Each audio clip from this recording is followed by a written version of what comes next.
اللهم صل على محمد وآل محمد.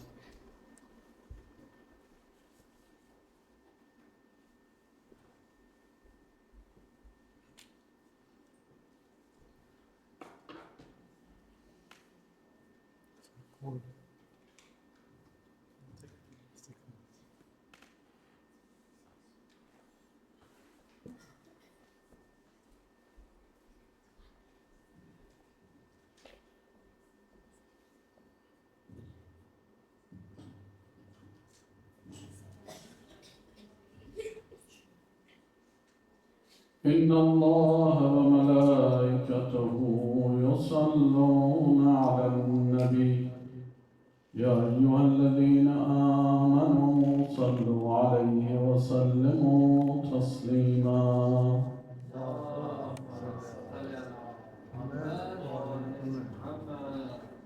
Welcome to all the participants of Yazadari of Hazrat Abu Abdullah Hussein alayhi salam.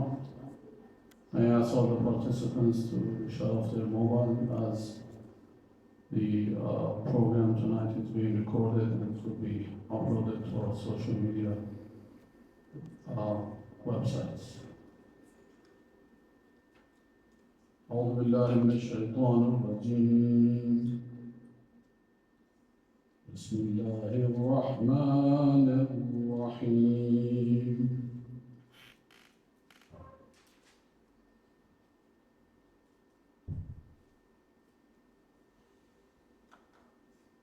ألم تر كيف فعل ربك بأصحاب الفيل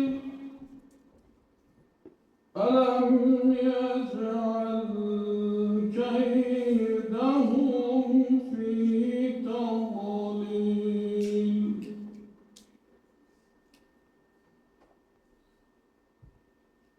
ألم يجعل كيدهم في تضليل وأرسل عليهم طيرا أبابيل وأرسل عليهم طيرا أبابيل ترميهم بحجارة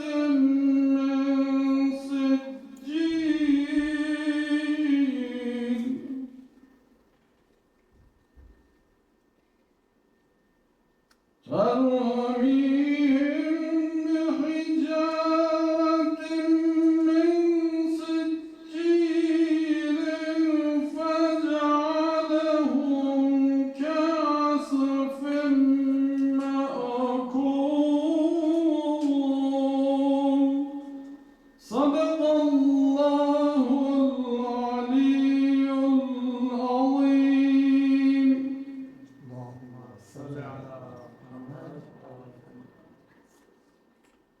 بسند صحيح عن جابر بن عبد الله الأنصاري عن فاطمة الزهراء عليها السلام بنت رسول الله صلى الله عليه وآله قال سمعت فاطمة أنها قالت دخل علي أبي رسول الله في بعض الأيام فقال السلام عليك يا فاطمة فقلت وعليك السلام قال إني أجد في بدني ضعفا فقلت له أعيذك بالله يا أبتا من الضعف فقال يا فاطمة ائتيني بالكساء اليماني فغطيني به فأتيته بالكساء اليماني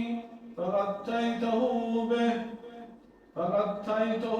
به وسرت أنظر إليه وإذا وجهه يتلألأ كأنه البدر في ليلة تمامه وكماله.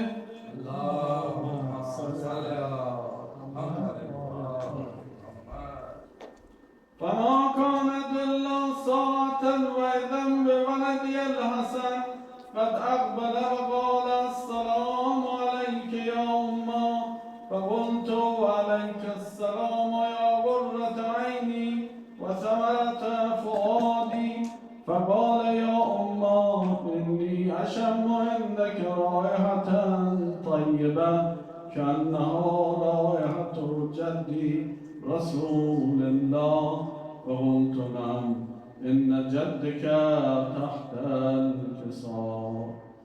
فأقبل الحسن نحو الكساء وقال السلام عليك يا جدا يا رسول الله، أتأذن لي أن أدخل معك تحت الكساء؟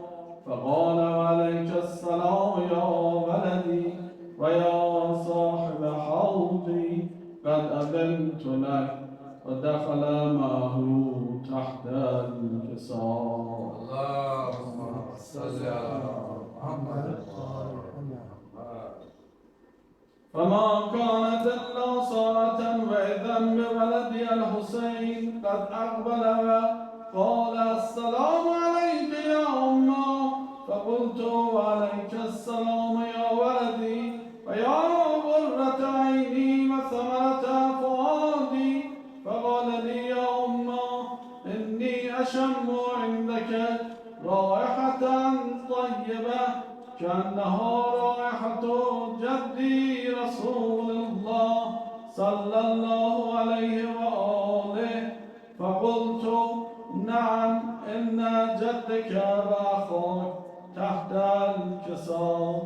فدنا الحسين نحو الكساء وقال السلام عليك يا جدا، السلام عليك يا من اختاره الله، أتأذن لي أن أكون معكما تحت الكساء؟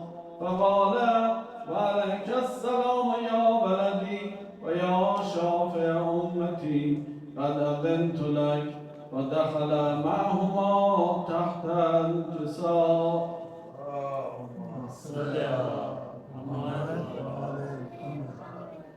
فأقبل عند ذلك أبو الحسن علي بن أبي طالب وقال السلام عليك يا بنت رسول الله. فقلت عليك السلام يا أبا الحسن ويا أمير المؤمنين. فقال يا فاطمة إني أشم عندك رائحة طيبة كأنها رائحة أخي وابن عمي رسول الله. فقلت نعم هو مع ولديك تحت الكساء. فأقبل علي نحو الكساء فقال السلام عليك يا رسول الله، أتأذن لي أن أكون معكم تحت الكساء؟ قال له وعليك السلام يا أخي يا وسيم خليفتي وصاحب لبائي، قد أذنت لك. ودخل علي تحت الكساء. اللهم صل على محمد. ثم أتيت نحو الكساء وقلت السلام عليك يا أبتا يا رسول الله، أتأذن لي أن أكون معكم تحت الكساء؟ قال وعليك السلام يا بنتي ويا بضعتي، قد أذنت لك. فدخلت تحت الكساء. اللهم صل على محمد. فلما اكتملنا جميعا تحت الكساء أخذ أبي رسول الله بطرف الكساء وأومأ بيده اليمنى إلى السماء وقال اللهم إن هؤلاء أهل بيتي وخاصتي وخامتي، لحمهم لحمي ودمهم دمي، يؤلمني ما يؤلمهم ويحزنني ما يحزنهم. أنا فحرب لمن خاربهم وسلم لمن صالمهم وعدو لمن آذاهم ومحب لمن أحبهم إنهم مني وأنا منهم فاجعل صلواتك وبركاتك ورحمتك وغفرانك ورضوانك علي وعليهم واذهب عنهم الرجس وطهرهم تطهيرا. اللهم صل على محمد وآل محمد.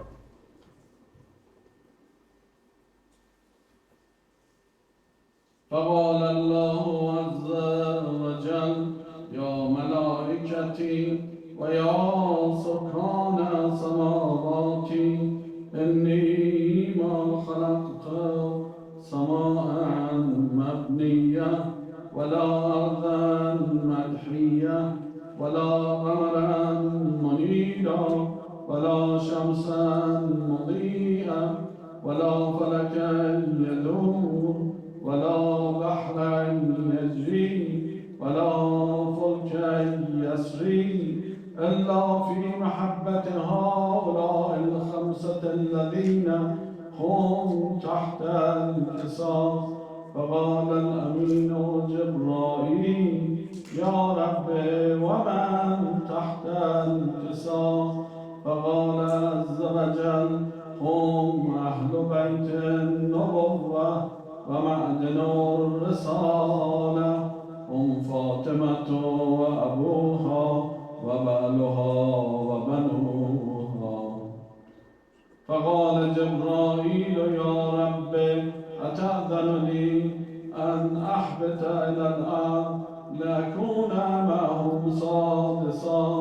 فقال الله نعم قد أذنت لك. فحبط الأمين جبرائيل وقال السلام عليك يا رسول الله. العلي الأعلى يغرمك السلام ويخصك بالتحية والإكرام ويقول لك بعزتي وجلالي إني ما خلقت سماء مبنية ولا أرضا مدحية ولا قمرا منيرا ولا شمسا مضيئة ولا فلكا يدوم ولا بحرا يجري ولا فلكا يسري إلا لأجلكم ومحبتكم. وقد أذن لي أن أدخل معكم فهل تأذن لي يا رسول الله؟ فقال رسول الله وعليك السلام يا أمين وحي الله إنه نعم قد أذنت لك.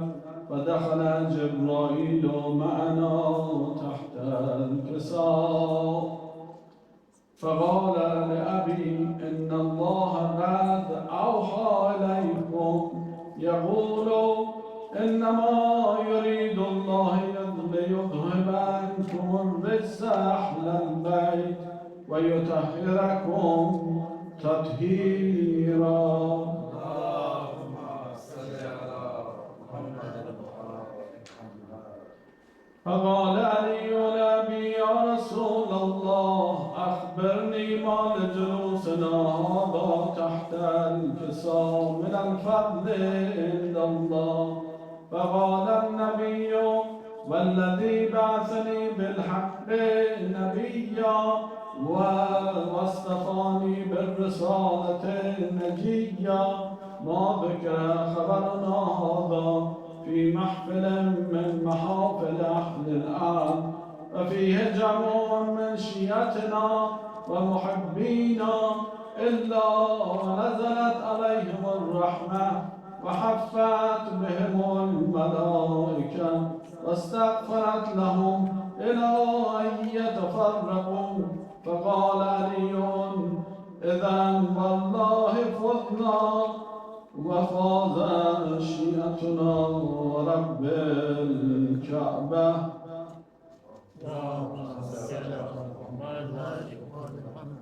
فقال النبي ثانيا يا علي والذي بعثني بالحق نبيا واصطفاني بالرسالة نجيا ما ذكر خبرنا هذا في محفل من محافل أهل الأرض وفيه جمع من شيعتنا ومحبينا وفيهم مهموم إلا وفرج الله همه ولا مغموم إلا وكشف الله غمه ولا طالب حاجة إلا وقضى الله حاجته فقال علي إذا والله فزنا وصعدنا فقال علي إذا والله فزنا وصعدنا وكذلك شيعتنا فازوا وصعدوا في الدنيا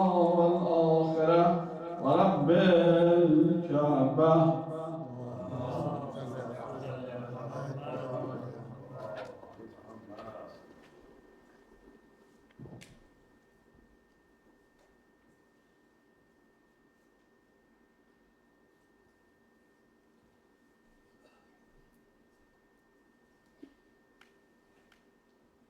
السلام عليكم. الصلوات على محمد وآل محمد. اللهم صل على محمد. بسم الله الرحمن الرحيم. So yesterday I brought up this issue of attributes of God, and that whatever good qualities we claim to have or believe that we have actually do not belong to us. They are endowments or gifts from our God. And today I wanted to touch upon the attribute of gratitude, because it is a blessing, and when practiced, automatically leads to greater and more gifts. So in its most basic form, gratitude is a little bit transactional. Somebody gives us a gift, somebody does something nice for us, and we say thank you. We're a bit elevated, and we reciprocate the act of kindness with the gift. In its more profound expression, gratitude becomes more of a state of being. So when we reflect, for example, on our parents, or other people who affected our lives, and we understand and we reflect on all the blessings, on all the benefits, on the love, the patience, the tolerance, the forbearance that our parents have shown to us, for example, it elevates us. For those who no longer have their parents, we think about them and we express gratitude internally, and that in itself makes us somewhat lighter. It's an acknowledgement that who we are and what we have and what we become in many ways is due to someone else. So how then do we express our gratitude to Allah subhanahu wa ta'ala, the ever-present bestower of gifts? How can we ever stop being in a state of shukr, which in itself becomes gift upon gift upon gift of thankfulness? Now, to try and answer that question, I want to read from Sahifa Sajidiyya, and today it is Sadisa Munajat Shakirin, which is translated as the whispered prayer of the thankful. In the name of God, the all-merciful, the all-compassionate, my God, the uninterrupted flow of thy graciousness has distracted me from thanking thee. The flood of thy bounty has rendered me incapable of counting thy praises.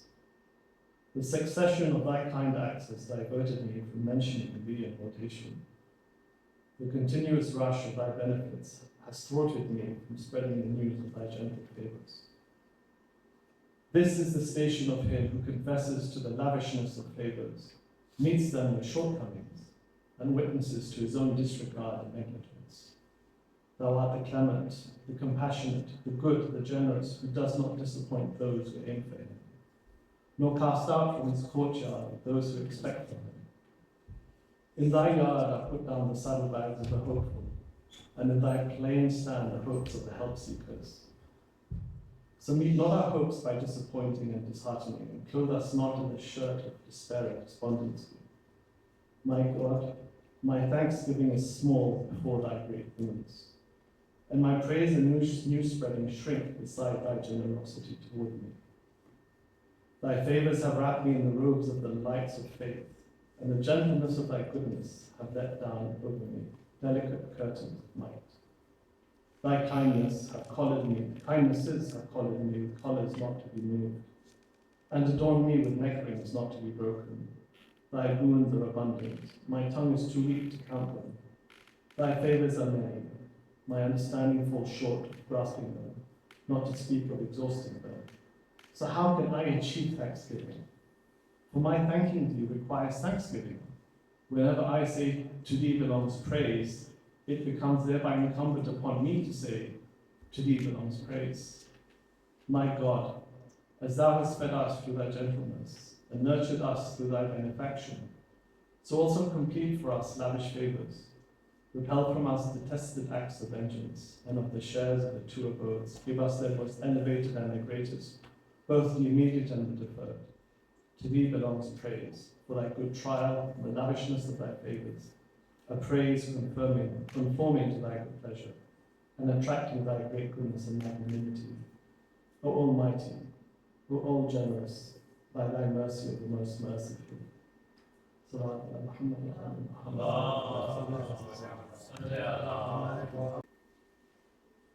के साथ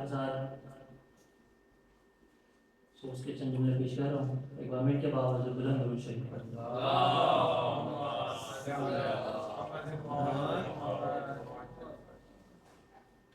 मौला मख्तल में sir को झुकाए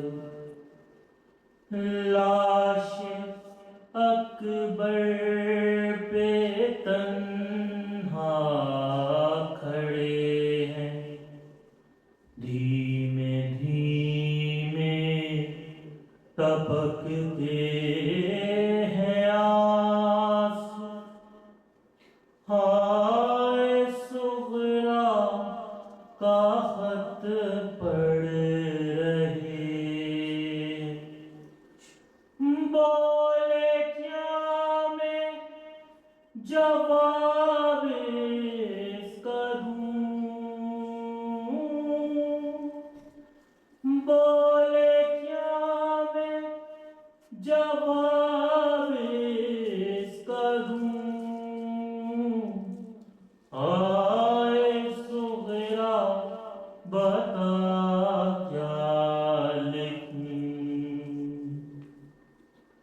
हाय सुगरा बता क्या लिखूं हाय सुगरा बता क्या लिखूं मैं तो परदेस में लुट गया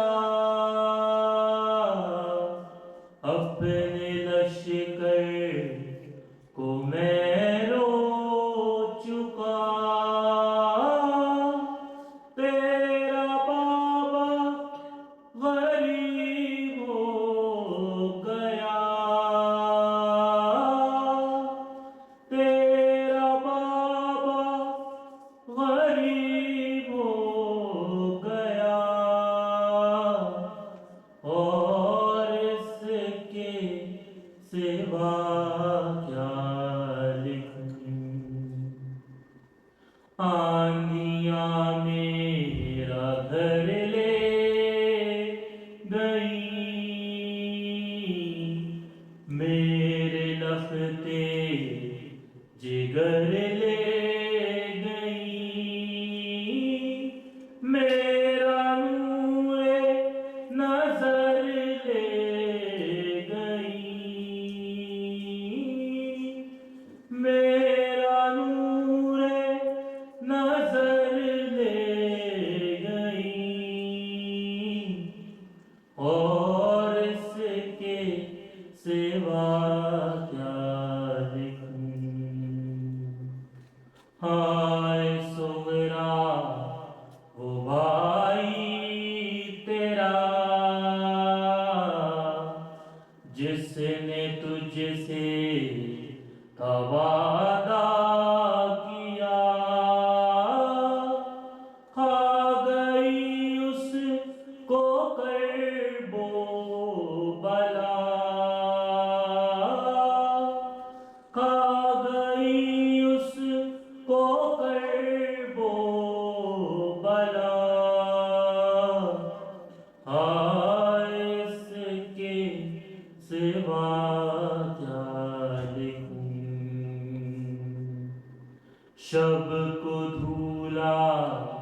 बनाया जिसे रास आई न मेहंदी जिसे रोई सहरे की लड़ियां जिसे रोई सहरे की लड़ियां जिसे और इसके सिवा क्या लिखूं खत तेरा अब सुनाऊं किसे कौन मेरी सदा पर उठे शब को जागे हुए सो गए शब को जागे हुए सो गए और इसके सिवा क्या लिखूं अब सकीना का हाफिज खुदा वक्त ज़ैनब पे भी है कड़ा मुझको घेरे हुए हैं कज़ा मुझको घेरे हुए हैं कज़ा और इसके सिवा क्या लिखूं खत रेहान सरवर था क्या खाक से मेरा मौला उठा लाश अकबर पे खत रख दिया लाश अकबर पे खत रख दिया और इसके सिवा क्या लिखूं हाय सुगरा बता क्या लिखूं हाय सुगरा बता क्या लिखूं बड़ मोहम्मद वाले मोहम्मद सल्लल्लाहु मतलब मिलकर बुलाना आवाज से दूर भेजे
दुलारा हुसैन का ठंडा दिले बतूल की प्यारा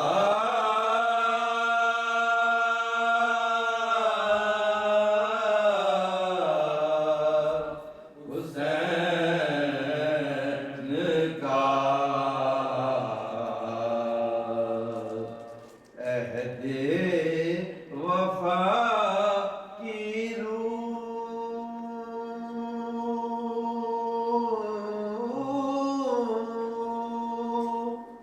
धनी अपनी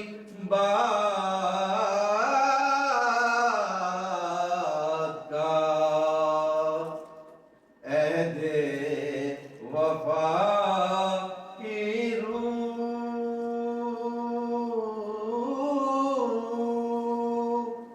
धनी अपनी बात का है बादशाह आज भी नहरे वरात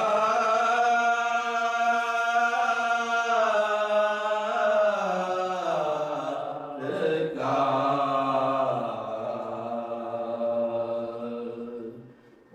उम्मुल बने का चांद रुद है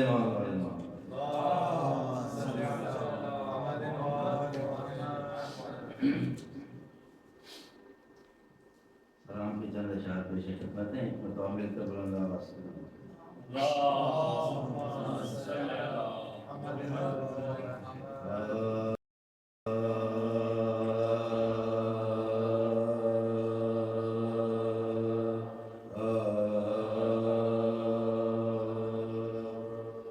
मैं अगर करता हूँ खैरो शर के समझाने की बात मैं अगर करता हूँ खैरो शर के समझाने की बात तल्ख लगती है इन्हें हैदर के दीवाने की बात मैं अगर करता हूँ खैरो शर के समझाने की बात या अली कहकर तवाफे खाने हक कीजिए या अली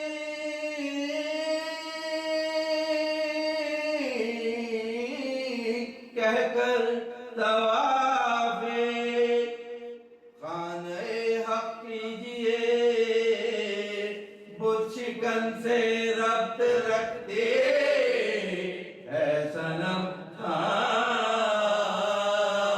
खाने की बात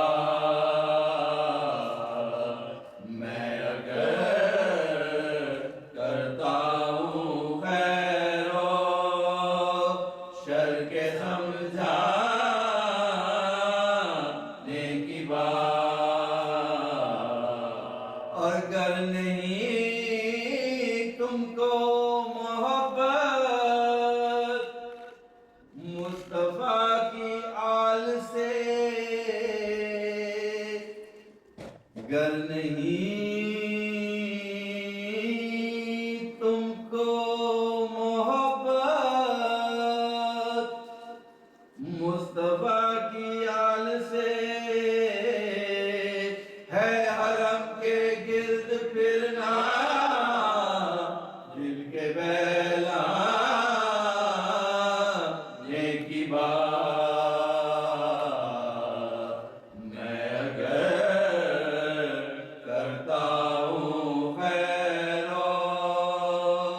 शर के समझाने की बात और चूमना रोजे को बिदात कह रहे हो दोस्तों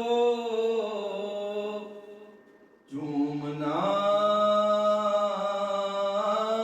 रोजे को बिदात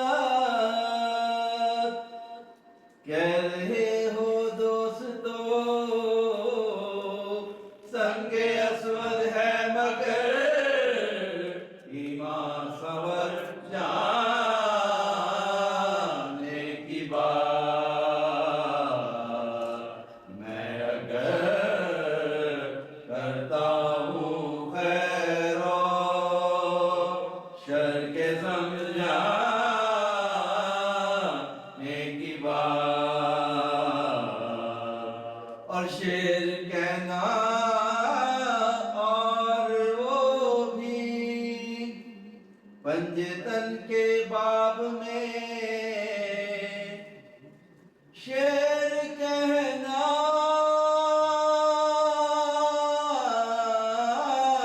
और वो भी पंजतन के बाब में सीनाए करतास पर है फूल बरसाने की बात मैं अगर करता हूँ खैरो फातिहा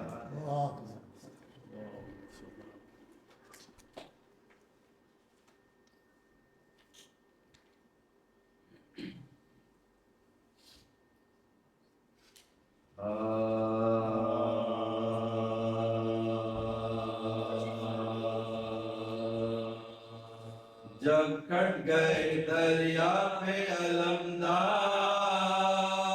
के बाजू जब कट गए दरिया पे अलमदार के बाजू शानों से जुदा हो गए जर्रार के बाजू रेती पे गिरे शाह के गमखार के बाजू थर्राने लगे सैयद अबरार के बाजू रंग उड़ गया तस्वीरें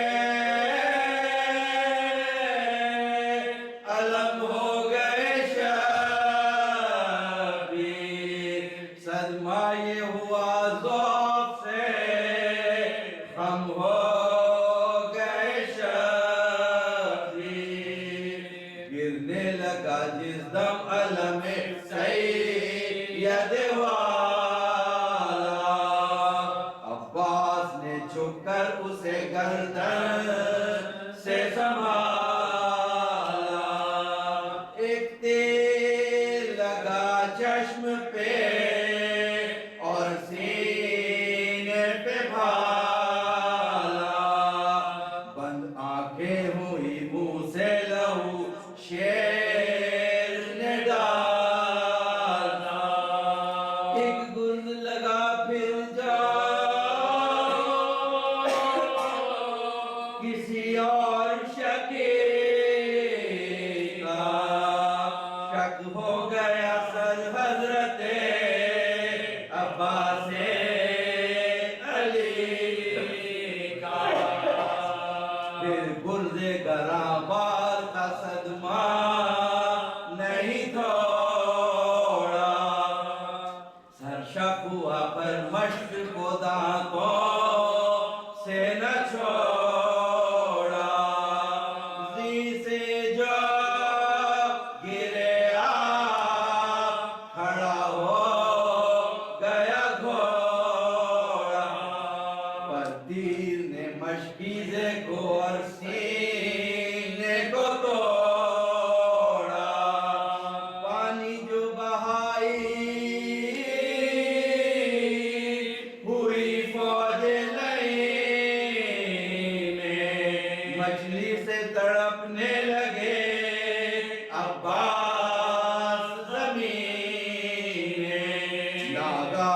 आवाज अली दर्द से आई, शबीर खबर लो के तसद्दुक हुआ भाई, चिल्लाइए ज़ैनब के दुहाई है दुहाई। हजरत ने कहा लुट गई बाबा की कमाई, तशरीफ शाहे हर आए हैं ज़ैनब, अब्बास के लाशे पे अली आए हैं ज़ैनब। ये सुनते ही हजरत ने अमामे को उतारा, अकबर से कहा कर दो गरीबा को दो पारा, हम सोग में हैं कत्ल हुआ शेर हमारा, आशिक मेरे बच्चों का जमाने से सिधारा, आफत में फंसी पानी के मोहताज सकीना, बस हो गई दुनिया में यतीमा सकीना, जब कट गए दरिया पे अलमदार के बाजू। और मोहम्मद आले मोहम्मद सल्लल्लाहु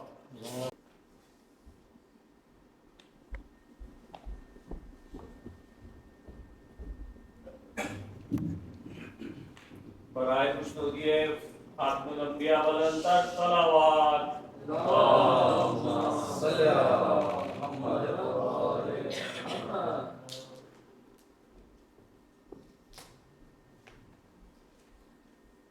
सल्लल्लाहु अलैहि या रसूलल्लाह व अला अहli बैतिकल मज़लूमीन,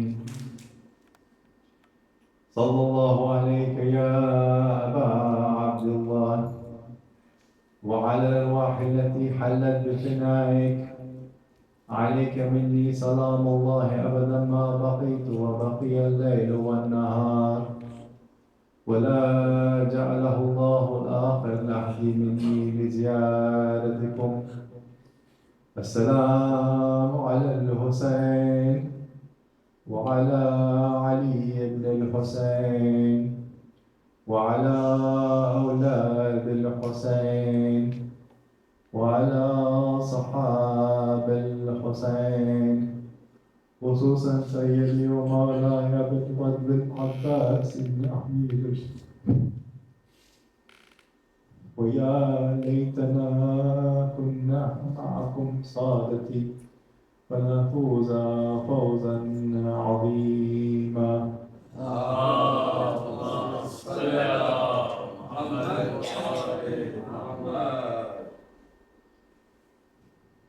Again, just starting with some narrations from the Ahlul Bayt about the commemoration of Karbala.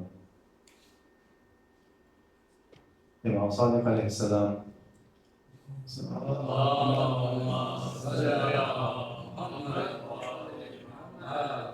reports that whenever my grandfather, Imam Sajjad, mentioned his father, he would weep until his beard was soaked with his tears. And everyone who saw them in this state would also weep out of their compassion and attachment to him. Many of the narrations that we have actually are very much focused on weeping.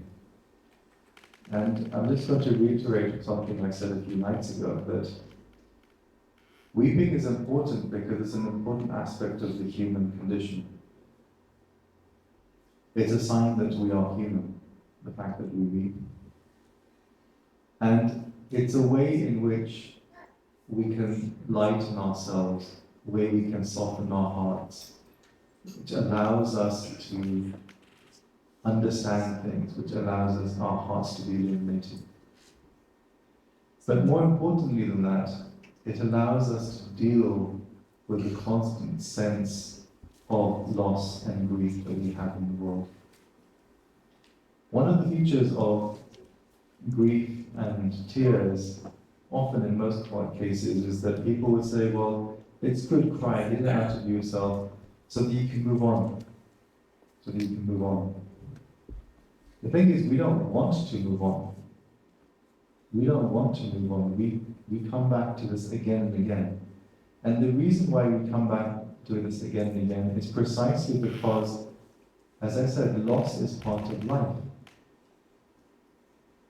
God tells us in the Quran that He will test us in many ways, but one of the ways He tests us is through loss. This is how I'm glossing the phrase khawf. God says that He will test us through khawf and through ju', through fear and hunger. But of course, fear of what? The greatest fear is the fear of loss. So in that sense, that test is always going to be with us. And that's why we always need a mechanism to help us deal with that loss, which the tears provide us. Another hadith about Imam Sajjad, which comes from Imam Baqir alayhi salam, his son.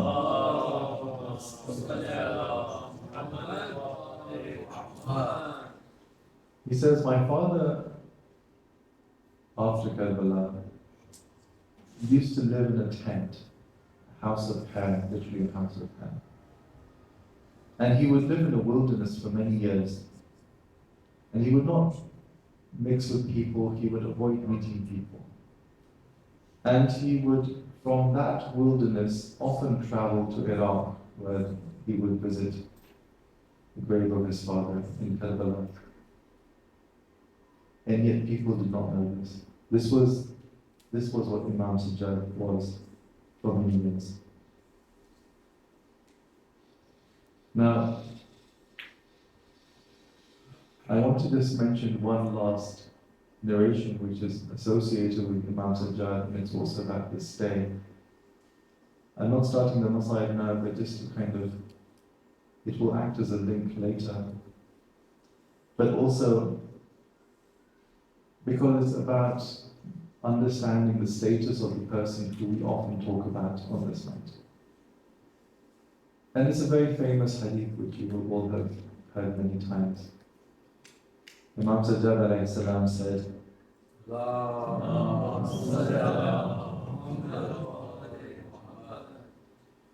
may God have mercy on my uncle Abbas. May God have mercy on my uncle, because he chose to sacrifice himself for his brother. So much so that his arms were cut off. And then God replaced them with 2 wings with which he could fly with the angels in paradise, just as he had given Ja'far ibn Abi Talib. Abbas has a status with God with which all martyrs will envy him on the day of resurrection. He not only has a status with God on that day, he has a status with God now. This is why when we go to him, we refer to him as Bab al-Hawaij, precisely because of this rank that he has with God. Now I want to continue our discussion about memory, presence and walaya by focusing on something to take our discussion a bit further. And this is by looking at the commentary or the exegesis of a particular surah. The reason why I want to do this is because one of the intentions I've had throughout these nights, which is very much related to the question of presence, is that one of the ways in which we make the Ahlul Bayt present is by recounting what they said. This is why we need to be familiar with the hadith of the Ahlul Bayt. This is why we need to understand what they said about the Quran as well. So it's the importance of our scriptural traditions, hadith and tafsir, which very much make the Ahlul Bayt present to us. And it's precisely by looking at that, through looking at the confluence of hadith and tafsir, that I want to examine Surah Al-Fajr today and tomorrow. And there is an obvious reason why it's appropriate also to use these last 2 nights before Ashra to do that, because of the way Surah Al-Fajr ends. By doing it also, I want to just come back to a very important theme, a central theme in our tradition. And this is about the relationship of the Ahlul Bayt in the Quran. We're all familiar with this. There is not one of us who is not familiar with this. And there's various aspects of it. The first aspect, of course, is the famous Hadith al-Thaqalain, where the Prophet is reported to have said that, I'm leaving behind 2 weighty things, Thaqalain, the Quran and my family. And they will never be separated until the end of time, and hold on to them. Alongside this, there are many versions of Hadith al-Thaqalain, but a number of versions indicate contexts which are very important. And the versions which I'm mentioning are related by Imam Sadiq alayhi salam, and they are specifically indicating that what Hadith al-Thaqalain means is that Ali is the criterion of truth and falsehood. If you hold on to Ali, he will show you, he will tell you, but he will also show you what is true and what is false. And he alone is the person who can explain what the Quran is. He is alone the one after the Prophet who has the ta'wil of it. Alongside this gloss on what Hadith al-Thaqalain is another sense that, especially in the later period of the Imams, and then even during the Ghaiba, one of the things which was clear was there was a sense of confusion. There was a lot of difficulty, there was persecution, there was confusion, there was a lack of understanding of what should we do.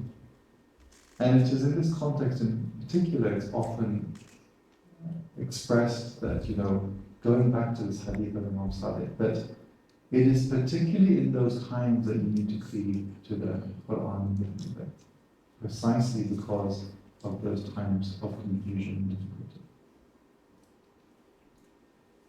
The other aspect, which of course is important to mention, is that the relationship between the Quran and the Ahlul Bayt is very clear because much of the Quran actually deals with the Ahlul Bayt. This is something which people often are sometimes confused about, especially those who are not familiar with our tradition. They say, well, Ahlul Bayt, they're only really mentioned in one verse, or like one part of one verse, which was the famous ayat al-Tathir that we all know about. But when you look at the hadith that we have from the Ahlul Bayt, that's not what they say. There are a number of narrations from Imam Baqir alayhi salam that the Quran has 3 parts. The contents of the Quran comprise 3 parts. One part is about us, one part is about the Ahlul Bayt. One part is about our enemies. Again, this whole theme of walaya, the presence of walaya, but also understanding bara, and that presence from which you want to turn away. One part is about the Ahlul Bayt, one part is about their enemies. And one part is everything else, such as laws, practices, ethical norms, and stories, right? So a whole third of the Quran is about the Ahlul Bayt. So this really stresses the significance of how it is that we need to constantly be referring back and forth between the Quran and the Hadith. Now, as I said today, what I want to do is I want to do this by looking at Surah Al-Fajr, which is a relatively short surah from the last juz of the Quran. And what I will do is I will read the verses that I want to briefly discuss today and say something about what we know they mean as we are given in tafsir. And I should also say, I'll complicate the question of what they mean, because one of the things about our tradition is that we're not simply interested in one-to-one meaning. There's an understanding that there are depths to the Quran. There's not just one word does not just mean one thing. It means lots of things, and it's very much dependent on the person who is receiving it, and depending on their propensity and their ability. You know, as the Ahlul Bayt, as the Prophet often would understand and say, you know, you speak to people according to what they are capable of understanding. The Quran understands that perfectly well. And so the understanding that people will have of the Quran and what they make present is very much related to who they are and where they are on their particular journey. So these are the verses. And they have three parts. They start with certain oaths, then they talk about past tyrants and past people who were punished, and then they talk about the test of humans. So there's three parts in the section which I want to discuss today. Bismillah ar-Rahman ar-Rahim. Wal-Fajr, wal-Layal al-Ashr, wal-Shafi'a wal-Watr, wal-Layl idha yasar. هل في ذلك قسم ذي حجر ألم تر كيف فعل ربك بعاد إرم ذات العماد التي لم يخلق مثلها في البلاد وثمود الذي جابوا صخر بالواد وفرعون ذي الأوتاد الذين طغوا في البلاد فأكثروا فيها الفساد فصب عليهم ربك صوت عذاب إن ربك لبمرصاد فأما الإنسان إذا ما ابتلاه ربه فأكرمه فنعمه فيقول ربي أكرمني وأما إذا ما ابتلاه فقدر عليه رزقه فيقول ربي أهاني. So these three parts: oaths, what happened in the past, the tyrants of the past, the reasons why they were punished, and then the test of humans. So there's three parts in there. And again, just to say something about what happens with most exegesis, when you read an exegesis, the first thing they say is there something general we can say about it? So often they say when it was revealed, is there a particular feature of the whole surah? Sometimes even are there particular occult powers, it's known as khawas, which are associated with it. So for example, people talk about the power of Ayatul Kursi in particular usages. The interesting thing here is that we have the hadith of Imam Sadiq alayhi salam.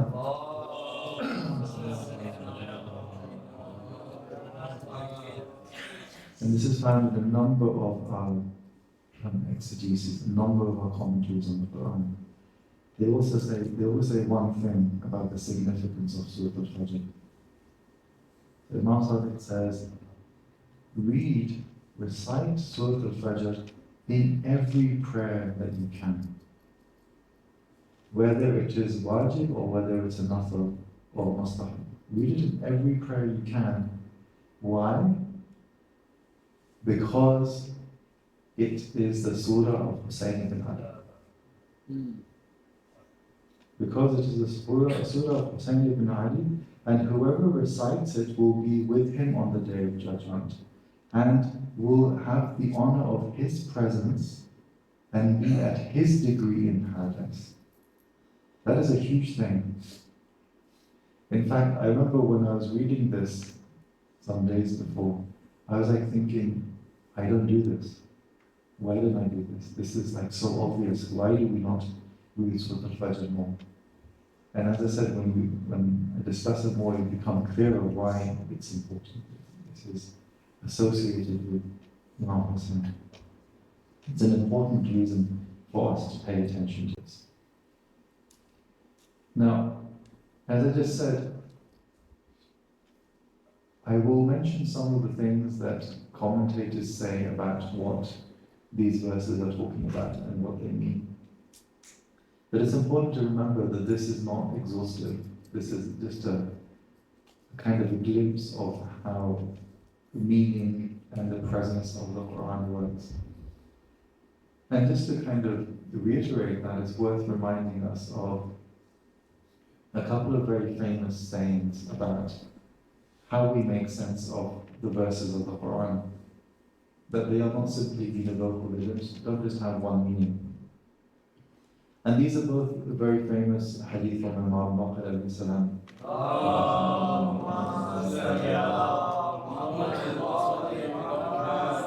So he says in the first report, every verse, every ayah of the Quran has a zahar, has an outward meaning, has an outward appearance, and has a button, has something which is hidden, which is in it. And that button has another one and another one to the seventh level. So what that is suggesting is that every verse has things which are apparent to you and you can kind of make sense of it. But there are many layers and depths of meaning and understanding and experience. Again, I want to emphasize experience and presence perhaps more than meaning. Because I want to come back to what I said a few days ago about, we often read things purely in terms of meaning, as if it's important to uncover it and leave what is there. But what I'm actually suggesting is that the reality of that thing that we're encountering, whether they are words or whether they are something that we see, it's really about the presence, and it's about our experience of that presence. And the way in which we go to those depths, that sevenfold depth, is very much about who we are and how we have been made, how we have been prepared by the presence of the Ahlul Bayt to appreciate those levels of experience. The second report is also somewhat similar, where the Imam says, every verse has a zahar, has an outward appearance, has a button, has an inner aspect. It has a had, so it has a particular scope, and it has a muttala, and the word muttala means a point of rising. So what is being said here is that you cannot actually determine the end of a verse. You cannot actually determine the end of what unfolds in experience of the verse. We have these very famous statements about companions sitting with Amir al-Mu'mineen, and he's explaining a simple thing to them. And the whole night passes, and he says, I only mentioned one nuqta, or one harf, right? And he says, I could fill like 70, camel saddles worth of interpretation. And that's not even the beginning. There's much more to say for this. So, where it ends, where the experience of a verse ends, is not something which we can even determine. But what we do have is, if you keep the Ahlul Bayt with the Quran, the experience and the levels of the verses keep opening again and again and again. You start with the outward and you keep going and going, because you're on this journey of the presence with the Ahlul Bayt. Now, coming to what these verses mean and how they are presented in the tafsir. So we have certain oaths. We have the oath wal-Fajr, by the Fajr, by the 10 nights. We have the Shafa'a wal-Watr. So Shafa'a is literally even and witr is odd. And the fourth oath is by the night which passes. Right? So these are the four oaths which are taken. And there's lots of discussion about which Fajr is this.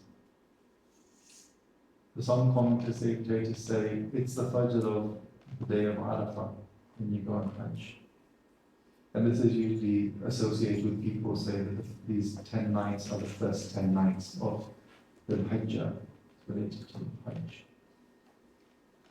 And that also will indicate a link with the Imam, because in many ways the Yom Tarwiyah and the Yom Arafah are associated with Imam Hussein. In one interpretation, the Tarwiyah is the Shafa and the Arafah is the Witr. Why do I say they're associated with the Imam first? Is because we know that there's a famous dua of Imam Hussein about Yom Arafah, and we know Yom al-Tarwiyah is the day in which he left Makkah to go to Karbala. So even at that level there is an association. But there are other commentators who say no, the Fajr is the Fajr of the first morning of Muharram, because it marks a particular point of beginning. And the 10 nights are the 10 nights of the first 10 nights of Muharram. That's something which ties very strongly this association of the surah with the Imam. And a bit more on the Shafa and the Watr, the odd, the even and the odd. I've already mentioned one of the commentaries is that it is the Yom al-Tarwiyah, the 8th of the Hijjah, and the Yom Arafah, the 9th. But there's many others. There are ones which say the even is Adam and the odd is Hawa. Even is Amir Mu'mineen and the odd is Zahra. So showing the oath being made here is on the foundation of the faith. Another one says no, the Shafa is Hassan and Hussein, and the Witr is Amir Mu'mineen. So you have plenty of suggestions already about how it is that these oaths are associated directly with the faith. And then of course we have the idea of the night which passes. A number of commentators say the night which passes is actually a reference to Mi'raj of the Prophet. Again, a direct association with the Prophet and his faith. And all of these are major signs. So God is taking an oath based on these signs. And these are all signs of Him and signs of His presence. They indicate the thing that is being taken an oath of is important. And they also tell you the importance of what will then come, because the oath, the significance of the oath opens up the discussion that comes later, particularly in the culmination of the surah. So the oaths themselves have a significance, and it says, and this is for those who discern the hijr. Hijr here is aql, that's those who can really see this. And that's also directly related, again, bring back the Ahlul Bayt into this. What does it say in Kitab al-Kafi about aql? Right? What it says is that the understanding of this, aql is that which connects you to the Ahlul Bayt, which allows you to worship God. That's the real sense of aql. So those who have that walaya will then immediately see what this oath is, what are these oaths and what is it referring to. And then you have a series of discussions about past civilizations and people who have been destroyed. You have Iran, the famous civilization which was destroyed, the people of Ad and Thamud. And you have Pharaoh, who is discussed in terms of how he tortured and punished people. And it says about them that there's two main reasons why they are punished. So he's taken these very important notes and he's mentioned these five people and said they were punished for two reasons. One is Tughyan and the other one was Fasad. Tughyan is rebelling against God, rebelling against God's authority and presence, and rebelling against those who he appoints as his authority and presence.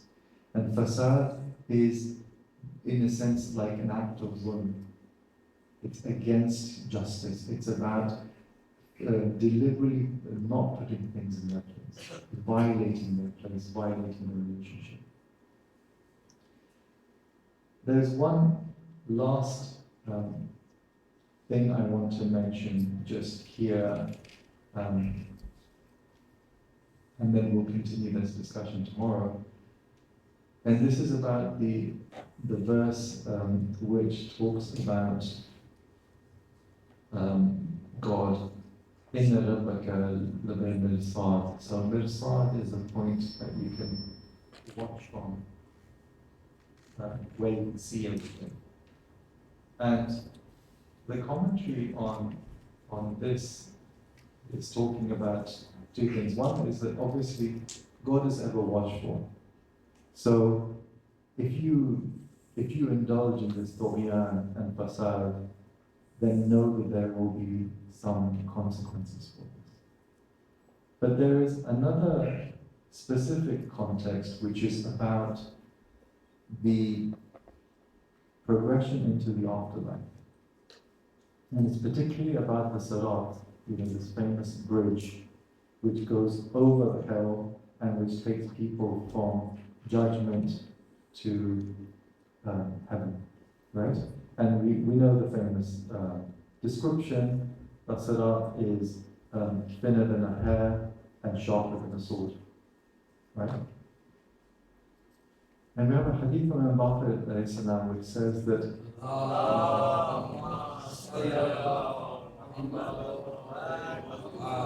along this Sirat there are 3 points, right, where people in a sense can rest. And these are all aspects of divine grace and divine gift. So what are these? And these are very important. The first one, Imam Baqir says, is amana and rahmah. We know what amana is. Amana is walaya. Amana is the walaya of Amir al-Mu'mineen. Rahmah, the expression of God's mercy. This is the first point where you can rest along this route into heaven and avoid falling into hell. The second one is salat, which is your link to God through prayer. And the third one is justice, adl, of God. That you can never despair of either the mercy or the justice of God. As long as you stick to justice by engaging with and feeling the presence of those who make divine justice present, you will always have those 3 points of refuge as you go towards paradise. And that's also the way in which the Imam keeps helping you along this path, including along the Salat. And there's many other kind of explanations of what happens. Now, the question of the test of humans. There's 2 things which are mentioned here. One is the test of provision, and one is the test of deprivation, right? So God tests you by giving you things. And it says, so the person said, oh, God has honored me, has dignified me with this. And there's a sense in which that this provision is greater than anything that you had before. And then there's the deprivation, and where it says, God has actually humiliated me. Because, again, this is a deprivation which is much greater than ever before. So, what this is indicating is, so how is this? What is really going on here? This has to be a provision and a deprivation which is so great, which forces people to think about it. And within the context of the surah, to my mind, it's very obvious this has to be about walaya and the absence of the gift of walaya. Because that gift of walaya is something which certainly, a person would say God has, has dignified me, has given me this great honor. We say this every year at, Rabi, about the way in which we have been honored and respected by God, that we have the walaya of Amir Muhammad. And those who do not have it, who do not have that presence, have the ultimate deprivation, have the ultimate absence. Now, this question of the deprivation and the absence, or the deprivation or the provision, or the absence and the presence, as I've been trying to say throughout, is constantly present in what happened in Karbala and the people who were there at Karbala. Those who were with the Imam had the great gift, the provision of walaya. Those who didn't were on the other side. And often they weren't even aware of the way in which they were humiliating themselves, let alone God humiliating. They were humiliating themselves by being on the other side. And as I've said before, there are many examples we can raise, but given what the date is today is, of course, the mention, the zikr of the qamar and Ashra. What is a qamar? Qamar is a moon. It is how, in the Arabic language, people describe someone who is beautiful. That was Amir al-Mu'mineen's son. And his beauty was the manifestation of the beauty of his father. Abbas was Ali in the field of Karbala. There was no doubt about that. All the maqadir talk about how it is that, Amir al-Mu'mineen asked his brother Aqil to find him a wife from a tribe which was courageous, so that she could produce a son who would help his son. We know about this.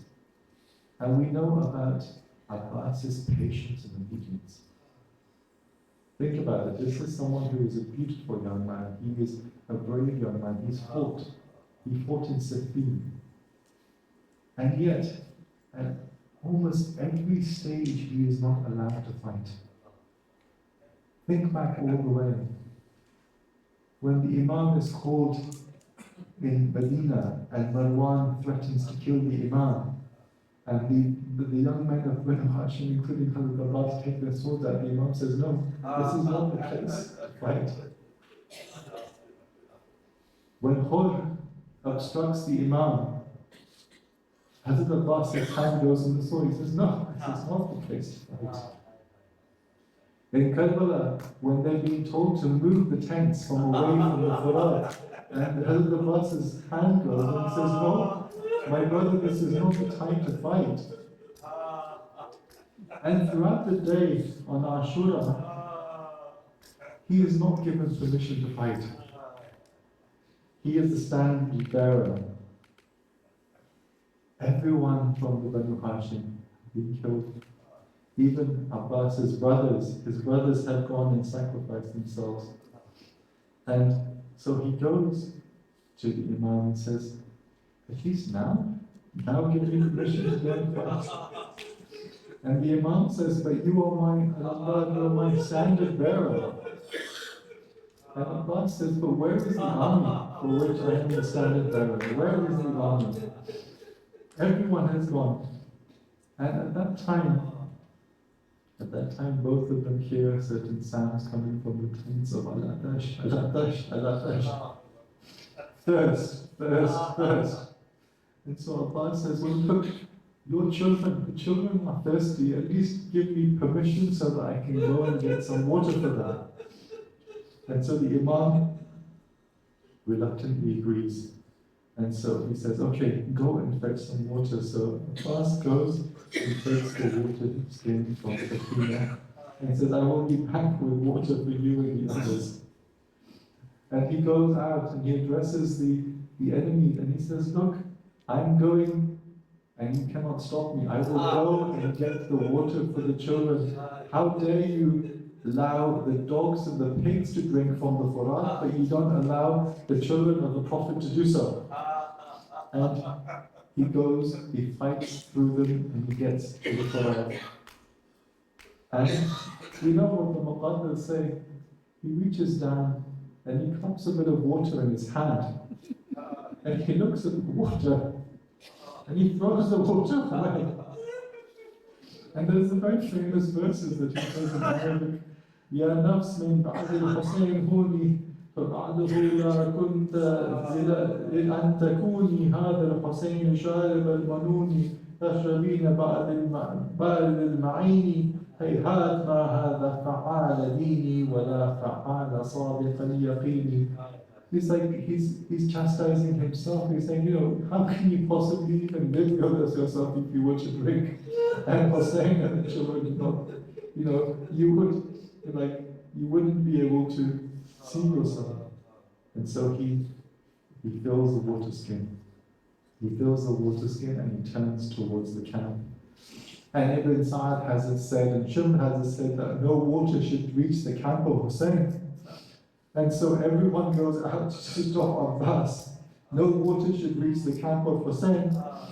And we know what happens as he moves forward, he's fighting, and someone comes from behind and strikes off his right arm.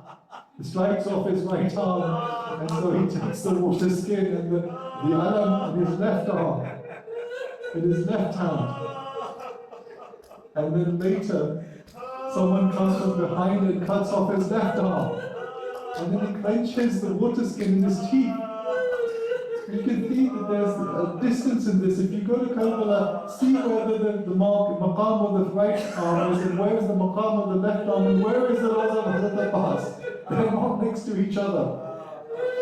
And at this point, Ibn Sa'ad says to Hurmala, strike an arrow at Abbas. And Hurmala strikes his first arrow, which is the most deadly one, and he hits Abbas in the eye, so that he can no longer see. And then he hits another arrow, which goes and hits the water skin as well. And the water is going down.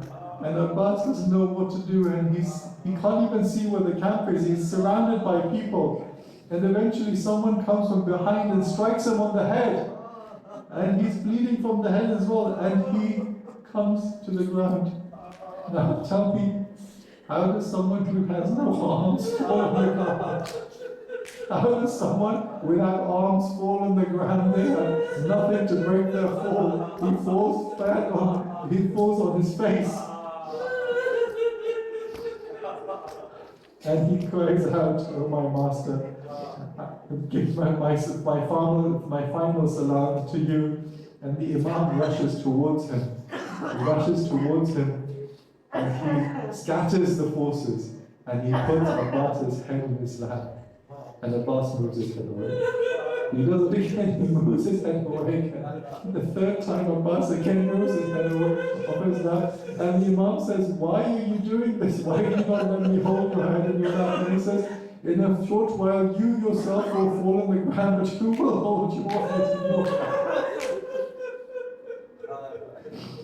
And so we know that Abbas says to him, "Just do me one favor and clean the blood from my eyes so that I can see you, just as I saw you when I was first born." And the Imam wipes the blood away from his eyes so he can see him. And Abbas passes from here. And the Imam says, "Wa Abbasa in Kasala Lahari, Abbas, my back is broken. Come call the children. Come see your uncle Abbas in the battlefield." Alhamdulillah wa inna ilayhi raji'un. وسيعلم الذين ظلموا أي منقلب ينقلبون. Martin Abbas.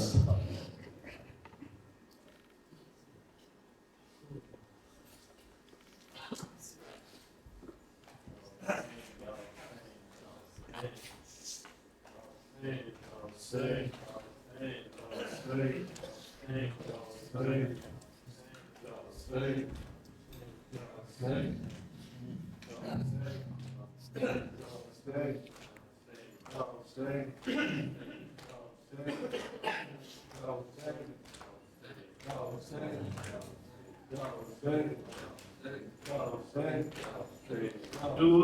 टूट गई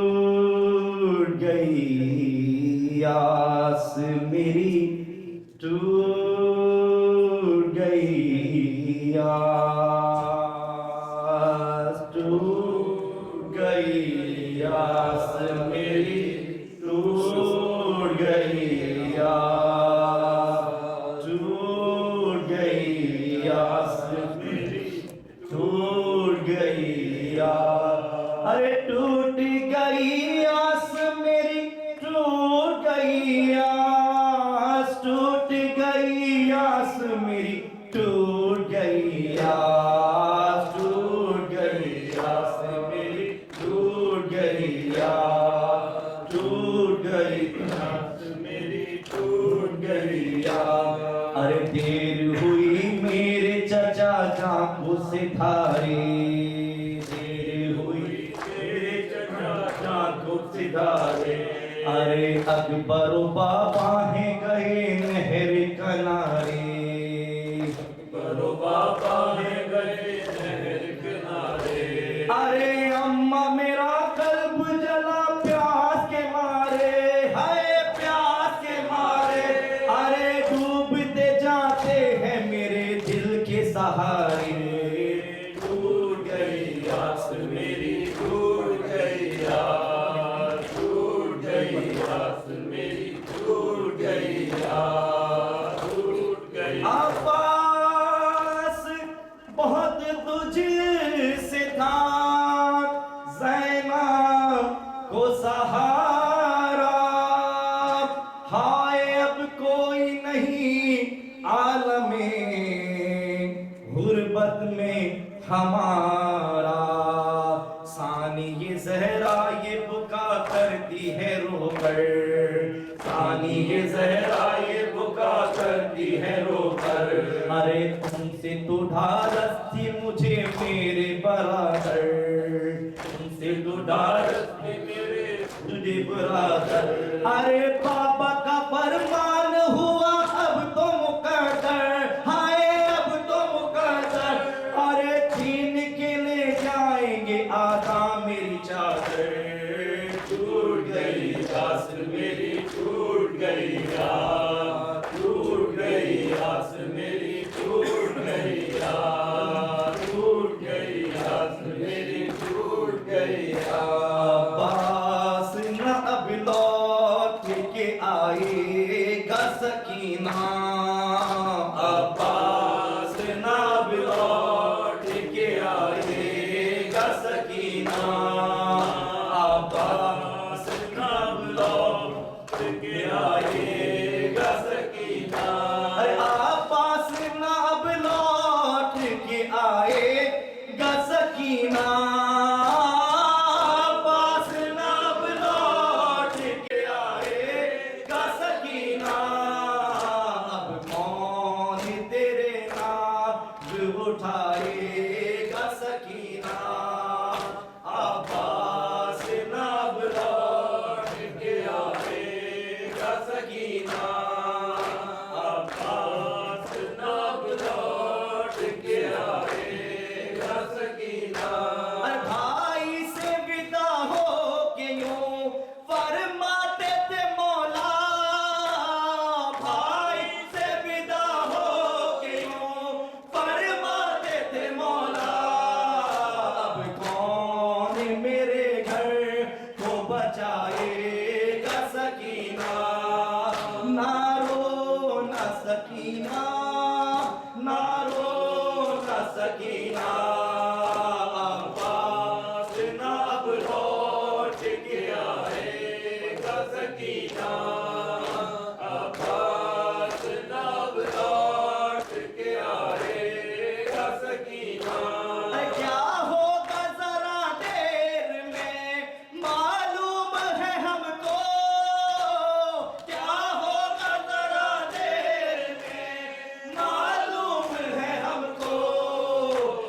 खून अलम नहर से आएगा सकीना अब्बास नब लौट के आएगा सकीना अब्बास नब लौट के आएगा सकीना एक शोर है कोराम है बीबी लब दरिया एक शोर है कोराम है बीबी लब दरिया लगता है कि अब शेर न आएगा सकीना अब्बास नब लौट के आएगा सकीना अब्बास नब लौट के आएगा सकीना तलवारों में नेदों में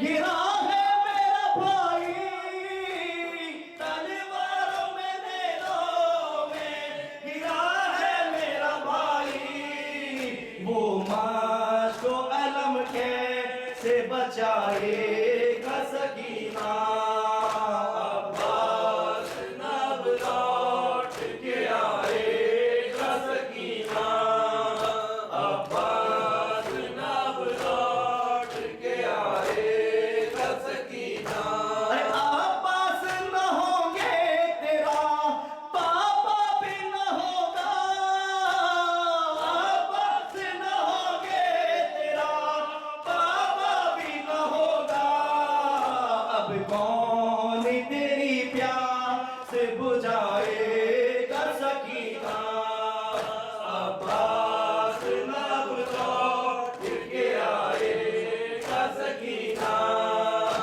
अब्बास नब लौट के आएगा सकीना किसके लिए बीबी करे खैमा पे खड़ी हो किसके लिए बीबी करे खैमा पे खड़ी हो अब कोई तराई से न आएगा सकीना अब्बास नब लौट के आएगा सकीना अब्बास नब लौट के आएगा सकीना अब्बास का वादा है कि पानी न पिएगा अब्बास का वादा है कि पानी न पिएगा पहले तुम्हें कौसर ये पिलाएगा सकीना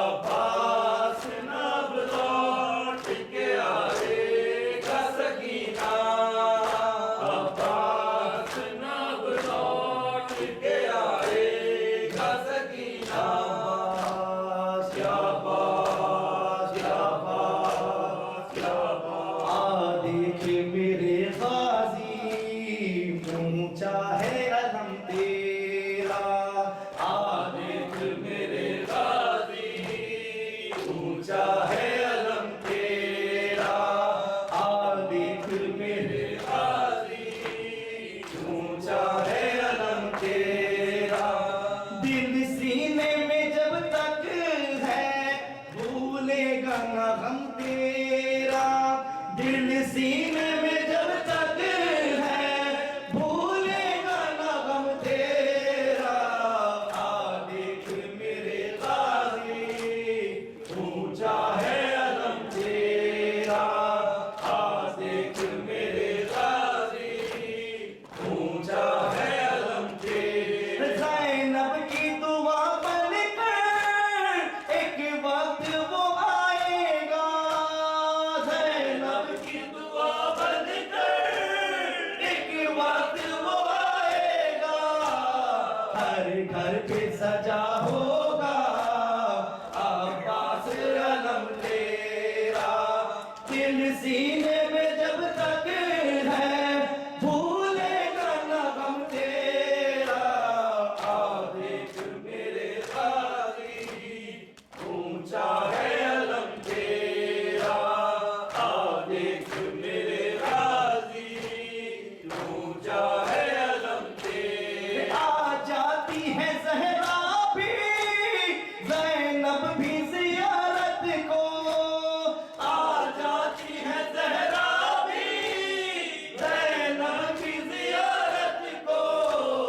जब 8 मुहर्रम को उठता है अलम तेरा, दिल सीने में जब तक है भूलेगा न गम तेरा।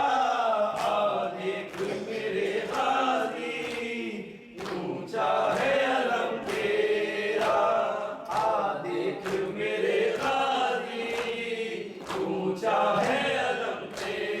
बाजार में जिंदा में दरबार में हर लम्हा, बाजार में जिंदा में दरबार में हर लम्हा, ज़ैनब की तो सांसों पर था नाम रकम तेरा। दिल सीने में जब तक है भूलेगा न गम तेरा। आ देख मेरे गाजी ऊंचा है अलम तेरा, आ देख मेरे गाजी ऊंचा है अलम तेरा। जब बह गया सब पानी तब सांस तेरी टूटी, जब बह गया सब पानी तब सांस तेरी टूटी। था सीने के अंदर या मशकीज़े में दम तेरा, दिल सीने में जब तक है भूलेगा न गम तेरा। आ देख मेरे गाजी ऊंचा है अलम तेरा, आ देख मेरे गाजी ऊंचा है अलम तेरा। गाँव से गाँव से गाँव से गाँव से गाँव से गाँव से गाँव से गाँव से गाँव से गाँव से गाँव से गाँव से गाँव से।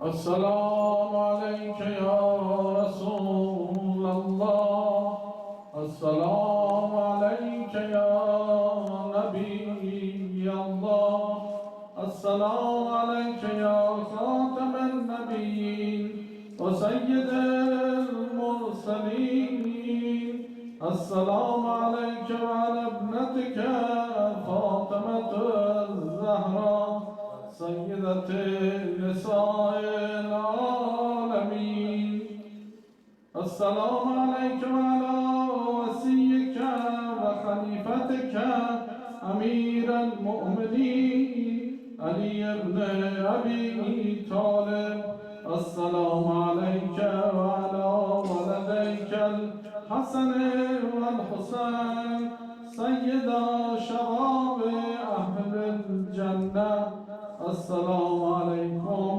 وعلى 9 المعصومين من ذرية الحسين، السلام عليك يا مولانا يا صاحب الزمان، السلام عليك يا خليفة الرحمن، السلام عليك يا شريك القرآن، السلام عليك يا قاطع البرهان، السلام عليك يا إمام الإنس والجان، السلام عليك وعلى آبائك الطيبين وأجدادك الطاهرين المعصومين ورحمة الله وبركاته. اللهم كن وليك الحجة ابن الحسن صلواتك عليه وعلى آبائه في هذه الساعة وفي كل ساعة وليا وحافظا وقائدا وناصرا ودليلا وعينا حتى تسكن وحدك